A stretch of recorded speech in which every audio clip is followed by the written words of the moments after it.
6 মাসের আলী আসগর জিহ্বা বাইর করে দিচ্ছে পানির পিপাসায়, চোখ উল্টায় দিচ্ছে পানির পিপাসায়, মায়ের বুকের উপর জান চলে যাবে। স্ত্রী সরবানু বলেন, হে মেরে জান হোসেন, ও আমার জান হোসেন, আমার বাচ্চাকে একটু খুলে নাও। এজিদিরা তোমার শত্রু হয়েছে, আপনার শত্রু হয়েছে।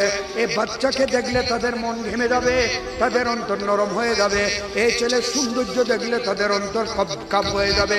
একটু গিয়ে সামনে তুলে ধরুন, এরা হয়তো কিছু পানি দেবে, যান রক্ষা হবে।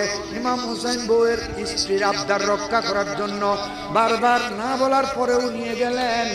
আবার যদি না নে আরো হটকা লাগার সম্ভাবনা ছিল, এই জন্য নিয়ে গিয়ে বললেন, এই ইয়াজিদিও, ও ইয়াজিদিরা, এ বাইশাজার, আমার নবীর উম্মত বলতেছো তোমরা, আমার নানার কলমা পড়তেও বলতেছো তোমরা, আজানের মধ্যে না আমার নানার নাম নিচ্ছ, নামাজের মধ্যে আমার নানার কথা বলতেছো, তেলাওয়াত করতেছো, কোরআন শরীফ তোমরা গলার মধ্যে লটকায়েছো।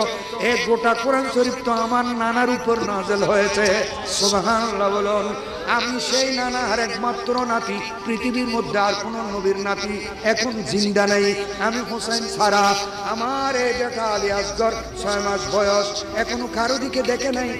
তোমরা এত নির্মম ভাবে সবাইকে পানি, খানা বিনা সবগুলো ব্লক করে দিয়ে 3 দিন পর্যন্ত আজকে উপবাসে কাতর করে ফেলতেছে।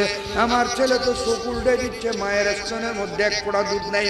তোমরা আজকে যদি আমার ছেলেকে একটু কয়েক ফোঁটা পানি তোমাদের হাত